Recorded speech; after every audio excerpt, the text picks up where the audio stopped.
Some animal advocates are upset. They believe animal control should have acted sooner after receiving reports of abused dogs. Yeah, our Danielle Ledbetter talked to one man who says he's been trying to get the dogs removed since March. And we want to warn you, some of the images and details you're about to hear may be disturbing. Casey Mason sprays properties for pest control. I see some crazy stuff though. But what he saw last week. This is definitely the top.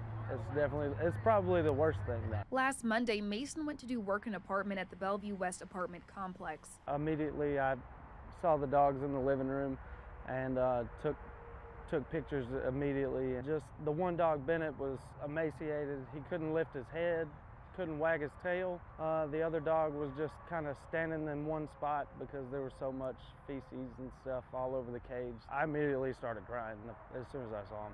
This wasn't the first time he's been to that apartment. In March, he said the dogs were in better physical shape, but were filthy. I called and sent images as well. After seeing the dogs this time. Originally, I couldn't get a hold of anybody at animal control. It was more so like leave a message type thing, and I knew that wouldn't work. So I just called as many people as I could. He also decided to post the images to social media. He solicited the help of various animal advocate groups to help make the post go viral. And I emailed the council, I made a phone call to one of the council members, and then of course everybody shared that picture. Heba Koban runs the Nashville Dog Rescue. She says it shouldn't have gotten to this point. She should have confiscated the dog from the first picture, period. End of conversation. This goes no further. Metro Nashville Animal Care and Control call logs show they received numerous complaints about these dogs. Some date back to February of this year. Animal Control noted in March they could not take dogs without a court order or exigent circumstances. In May, the dog owner was cited for dirty crates, but was left off the hook once he showed the crates were cleaned. From May, there were no reports until last week.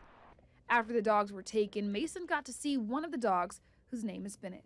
Mason doesn't think he did anything extraordinary. I thought it was the right thing to do. I couldn't just see that and then not do something about it. Animal Control says they turned the case to the Assistant District Attorney's Office and that charges are currently being pursued. Bennett was released from the hospital yesterday and is now with a foster family in Bellevue. Danielle Ledbetter, WSMV4.